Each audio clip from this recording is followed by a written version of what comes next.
हुकूमत का पुरअमन लॉन्ग मार्च की सूरत में रुकावट न डालने का ऐलान।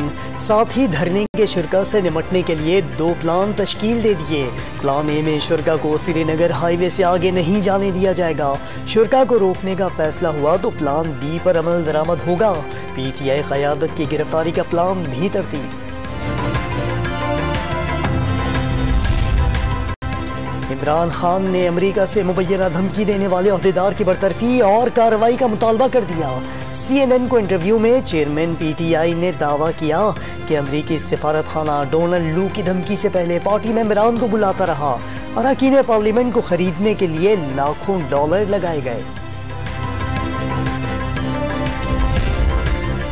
चीफ जस्टिस उमर अता बंदियाल दुनिया की 100 बासर शख्सियात में शामिल। टाइम मैगजीन ने बासर शख्सियात की फहरिस्त जारी कर दी।